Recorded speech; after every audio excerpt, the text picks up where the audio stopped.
Good morning, children. Today we are going to start a very interesting poem, The Tale of Custard the Dragon, composed by Ogden Nash. Ogden Nash is one of the most widely appreciated and imitated writer of light verse. Frederick Nash was born in Rye, New York, on August 19, 1902, to Edmund Strudwick and Mattie Nash. He came from a distinguished family. The city of Nashville was named in honor of one of his forebears. Nash attended Harvard College but dropped out after only 1 year. He worked briefly on Wall Street and as a school teacher before becoming a copywriter. In 1925, he took a job in the marketing department with the publishing house Doubleday. Nash's first published poems began to appear in the New Yorker around 1930. His first collection of poems, Hard Lines, was published in 1931. The book was a tremendous success. It went into 7 printings in its first year alone, and Nash quit his job with Doubleday. That same year, he married French writer Leonard. They had 2 children. Nash worked briefly for the New Yorker in 1932 before deciding to devote himself full time to his verse. The central idea of the poem: everything and everyone made or born in our world, no matter how small or large, has a special significance. We often underestimate people by looking at their weaknesses, but they show themselves through their wits and actions. We must never look down on others. Each individual is unique in their own way. They may have various skill sets that we are ignorant of. A person whom we consider to be useless or unimportant can become a hero in unexpected and unforeseen circumstances. Furthermore, correct and timely measures are usually advantageous. In other words, a stitch in time saves nine, which also serves as the poem's central theme. The idea of battling anxieties and conquering fear through courage and determination is the theme of Nash's poem, The Tale of Custard the Dragon. In the poem, a dragon by the name of Custard overcame his fear of not having a safe place to sleep to defend the inhabitants from a pirate. The poem emphasizes the idea that even the most courageous creatures can experience fears and that these anxieties and difficulties can be conquered by bravery and tenacity.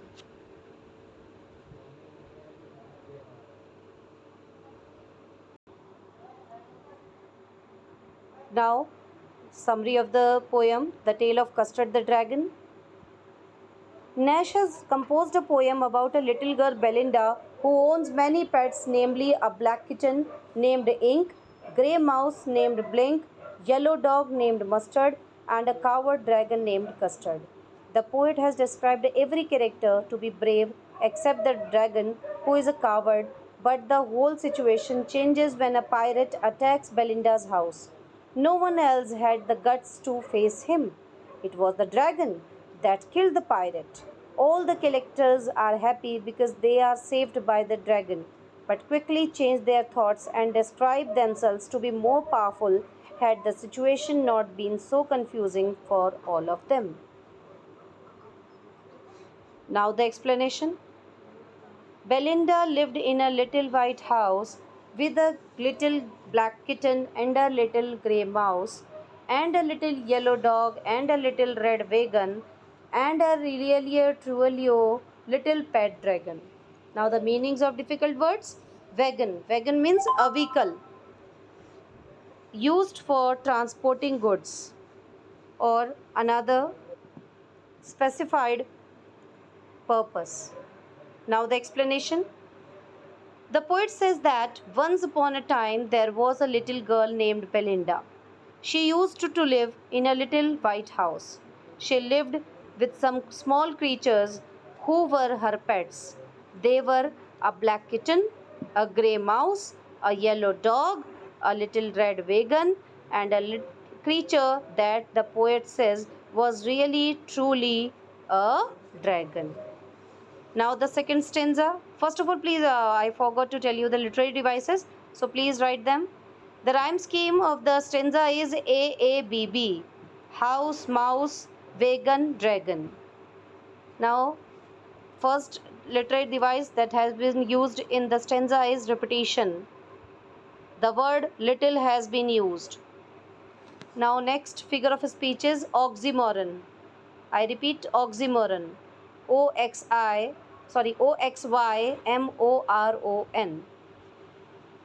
Oxymoron is in the line in the words pet dragon. Use of two words with opposite meanings has oxymoron. Next is anaphora. Repeated use of words at the start of two consecutive lines, as in the line and a little dash dash dash and a really. Next figure of speech is refrain. REFRAIN. Refrain is there where there is repetition of a sentence again and again. In the line and a really or truly, there is refrain. Then next figure of speech is poetic license. Really or truly, for real and true. The spellings have been changed to create a musical fact. So we have poetic license in this line. Now next stanza. Now the name of the little black kitten was Ink, and the little grey mouse she called him Blink, and the little yellow dog was sharp as mustard, but the dragon was a coward and she called him Custard. So mustard here means a yellow colored flower, and coward you all know, weakling. Now the explanation. The poet explains the poem of all the animals that are tamed by Belinda. He says that the name of black kitten is Ink. The name of grey mouse is Blink. The little yellow was called had yellow color, and the girl Belinda used to call him Mustard. And the dragon, who was considered a coward, was called Custard. Now the literary devices that have been used in the stanza are, you already know the rhyme scheme is AABB, and simile is there in the line where the dog has been compared to mustard and the little yellow dog was sharp as mustard. So this line contains simile. Then alliteration is there where there is coward and she called him. So C called him Custard. So C alphabet has been repeated, C sound. Then anaphora, repeated use of word at the sound of two consecutive lines. I have already told you. So it is there in the line and the little grey and the little yellow. Then there is repetition, use of word little has been repeated.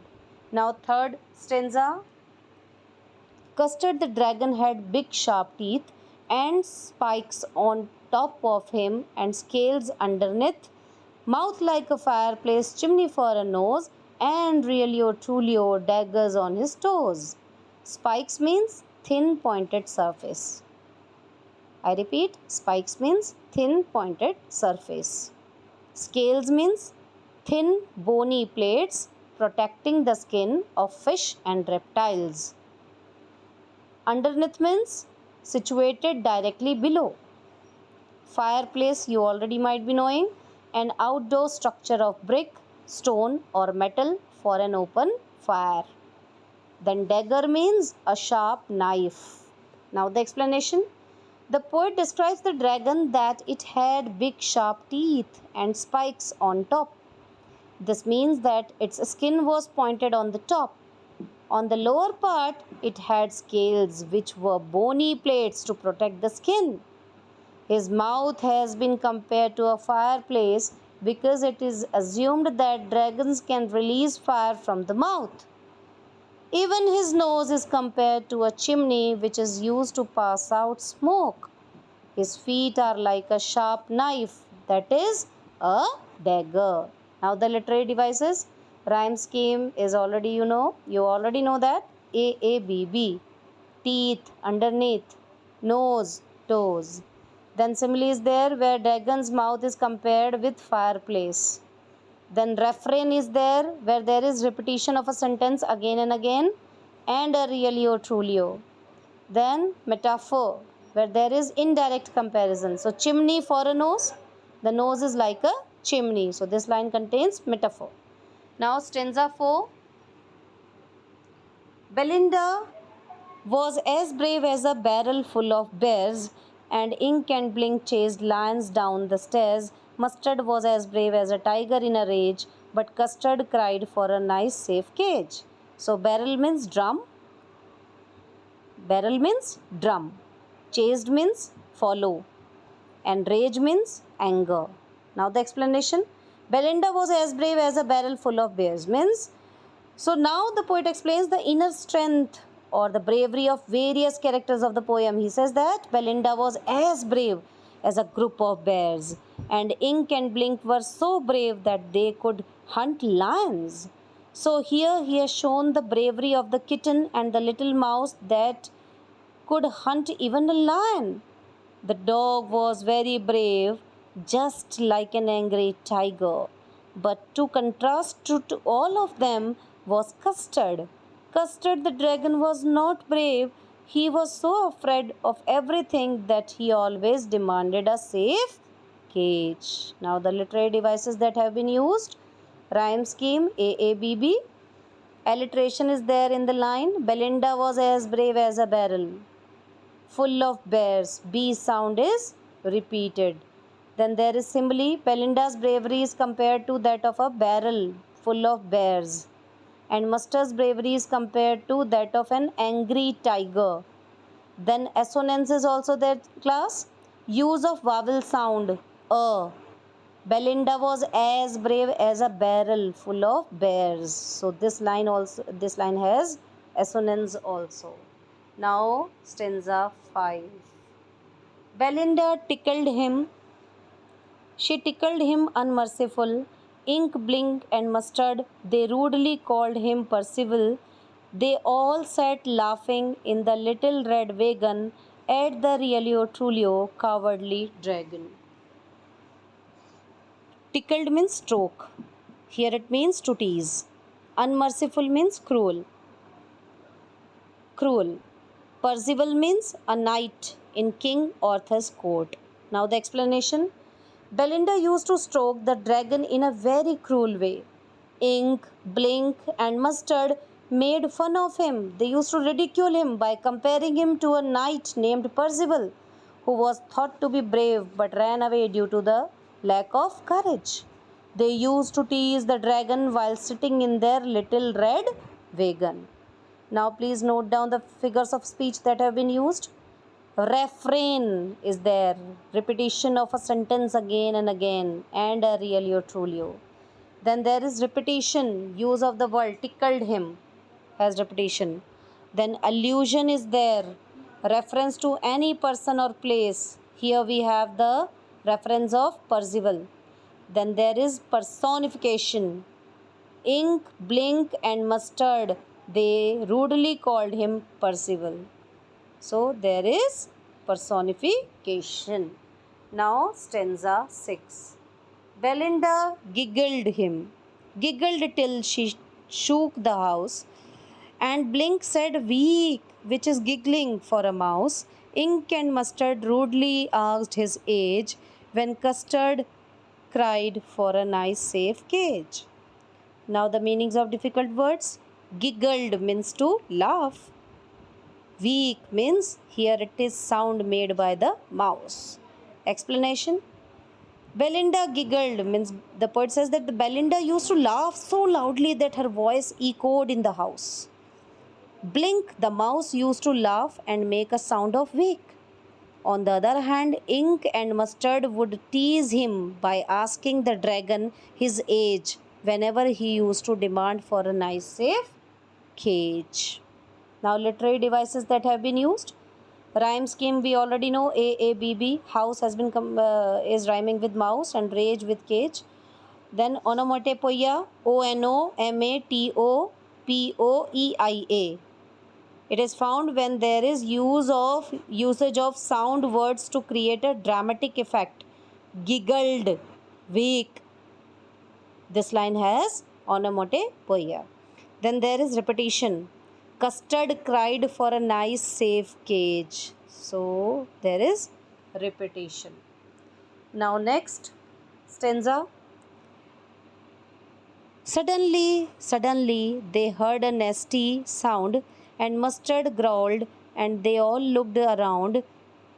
Meouch, cried Ink, and ooh, cried Belinda, for there was a pirate climbing in the window. So, nasty means bad or unpleasant. Growled means bark. Pirate means a person who robs ship in the sea. Window, it is used for window. Suddenly, they heard a nasty sound. So, while all of them were making fun of the dragon, they heard a sound of someone entering the house. And Mustard growled, and when they looked towards the window, they saw a pirate climbing up the wall. The dog barked at him, and the kitten meowed to him. Belinda cried, "Oh!" because all of them were scared of the pirate. Now the literary devices that have been used in the stanza. Consonants. Use of consonant sound S. It is in the line suddenly they heard a nasty sound. So S has been repeated. Then there is onomatopoeia. Use of sound words to create a dramatic effect. Wherever there is use of sound words, we have onomatopoeia. And it is in the line Mustard growled, meow, cried Ink. Then there is poetic license. Window is written as winda to create rhyme. So there is poetic license. Now stanza 8. Pistol in his left hand, pistol in his right, and he held in his teeth a cutlass bright. His beard was black, one leg was wood. It was clear that the pirate meant no good. Pistol, we already know, it's very easy, a handgun. Cutlass means a short sword with a curved blade. Now the explanation. Pistol in his left hand, pistol in his right. The poet describes the appearance of the pirate now. He says that the pirate was having handguns in both of his hands, and a little sword also was there in his hand. He was holding his sword with his teeth. He had a black beard, and his one leg was made of wood. This means that though the pirate was a disabled person, but still he was frightening all the other characters. Moreover, he wanted to harm them. Now the literary devices. Alliteration is there in the line. Beard was black. So B. He held his H. So these lines have alliteration. Next is imagery. Imagery. An image is created about the appearance of the pirate. So that's this whole stanza has imagery. Now stanza 9. Belinda paled and she cried, "Help, help!" But Mustard fled with a terrified yelp. Ink tickled down to the bottom of the household, and Little Mouse blinked strategically. Household. Paled means turn yellow due to fear. Yelp means a short, sharp cry. Tickled means, here it means run. Strategically means planned. And mousehold means, here it is the hole where the mouse lives. Now Belinda paled. When all of them saw the pirate, they got frightened. They were very scared. Belinda was so scared that she became yellow due to fear, and she began crying for help. Mustard the dog began crying for help too. The kitten Ink ran away towards the bottom of the house as if he had already planned for it. And the mouse Ink ran into his little mouse hole in order to save himself. Now the literary devices. Transferred epithet. Children, when we transfer some quality to the other thing that is closely related to it, then there is transferred epithet. Terrified yelp. So this line contains transferred epithet. Then there is repetition. Help, help word has been repeated. I hope I am not going so fast. Then there is poetic license. Use of the word mousehold to rhyme with mousehold. So there is poetic license. Now stanza 10. But up jumped Custard, snorting like an engine, clashed his tail like irons in a dungeon. With a clatter and a clank and a jangling squirm, he went at the pirate like a robin at a worm. Snorting. Snorting means make a sudden explosive sound through one's nose. Make a sudden explosive sound through one's nose. Clashed means fought. Dungeon means underground prison. Clatter clank means sound of hard object falling on each other. Sound of hard object falling on each other.